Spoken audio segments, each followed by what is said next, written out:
እኔ እዛ አገር ቤት ያሉ ሰዎች መሬት ሆነ ይገዛልሽ፣ ብሩን እዛ ከምታስቀምጪው እዛ ላይ ይጨምርልሻል፣ የሆነ ነገር ተገዝቶ ይጠብቅሽ፣ እንደዚህ እንደዚህ ብዙ ነገር ይመክሯቸዋል ሴቶች እህቶቻችን። ነገ ግን ያ ብር እዛ ላይ የለም እኮ ታሰበው ቦታ ላይ የለም። አም ሲሪየስሊ ብሩ የለም። ተገዝቶ ሊጨምር የታሰበው መሬት የለም። ተገዝቶልሻል እንኳን ተብላ ብትዋሽ ምንም ነገር ሳይገዛ ነው የሚሆነው።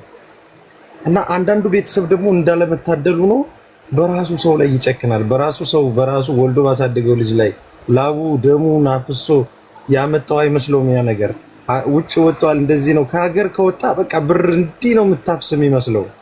እንዴት እንደሚመጣ እንኳን ጭንቁን አያውቀውም። ያ ብር በምጥ እንደሚመጣ አያውቀውም።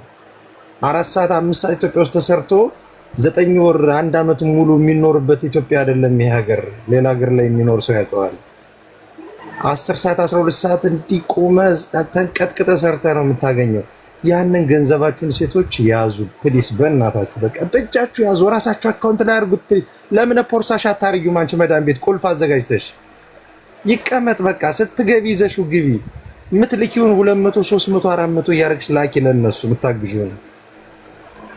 ስለዚህ አንተ መልካም ነገር ነው የምትሰራው። ብዙ ጊዜ ይከታተላሉ። ሲሪየስሊ በጣም አሪፍ ነገር ነው ይሄ። ከአንድ ዲፕሎማት ከአንድ መንግስታዊ ተቋም በላይ ለዜጎች ለእህቶች የምታደርገው ነገር እጅግ በጣም የሚበረታታ ነው። እግዚአብሔር ይባርክ፣ ትውልድህን ይባርክ ለማለት ያህል ነው የገባሁት። በጣም ነው የማመሰግነው። ብዙዎቻችሁ እርግጠኛ ነኝ በቃ ከእንደዚህ ከሚያጋጥሙ ወጣው ከሚነግሯችሁ እህቶቻችሁ ልትማሩ ትችላላችሁ። አይ ነው በጣም ከ110% የሚሆኑ ጥሩ ቤተሰቦች አሉ። ሁላችንም ላይ ስለምናውቅ ጥሩ ቤተሰቦች አሉ። ግን እነዛ ሰዎች 100% ናቸው ወይ? የዚህ አረብ ሀገር ላይ የምንኖር ኢትዮጵያውያን ወይ ሌላ ሀገር ላይ የሚኖሩ ኢትዮጵያውያን የነዛ ቤተሰብ እንደዛ በነዛ ልክ 100% ነው ወይ? አይደለም፣ አይደለም። እናንተ እጃችሁ ላይ ብራችሁ ካለ ሹር ልንገራችሁ፣ ዛሬ በምንም መንገድ በምንም ስህተት ወደ ሀገርሽ ስትገቢ እንደሄድሽ እጅሽ ላይ ያለው ነገር ነው ያንቺ። በቃ ከወንድምሽ ያለው ከአባትሽ ያለው ከእናትሽ ያለው እዛ ላይ ያለ የምትይው አካውንት ላይ ያለ ገንዘብ የእናንተ ገንዘብ አይደል? የለም። በቃ ወረድ እንደሄዳችሁ ለእንትና ሰጥቸው እንደዚህ ሰርቶ ሊመልስ ወይ እንደዚህ አድርጎ አንስቶት ወስዶት ምናምን ልጅ ሊመልስልሽ ነገ በቃ ደውልታል ያመጣልሻል። አንቺ ከዛ ቀን ጀምረሽ ስራ ፈትነሽ በቃ ምንም ነገር የለሽም፣ ምንም ነገር የለሽም።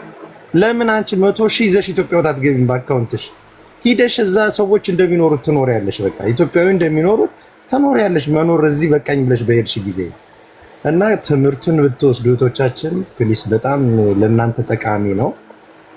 ነጋችሁን የምትገነቡበት ምክር ነው እዚህ ቤት የሚሰጠው። እንደዚህ የደረሰባችሁ ከዚህ በፊት የተጎዳችሁ እህቶቻችን አም ሶሪ፣ ግን ነገ ሌላ ቀን ነው። ነጋችሁን ገንቡ ነው። ነጋችሁ የተሻለ ነው፣ እርግጠኛ ነኝ። እግዚአብሔር ያን ያያል፣ የደረሰባችሁን ያያል፣ የተገፋን ያያል። እግዚአብሔር ከግፉአን ጋር ነው።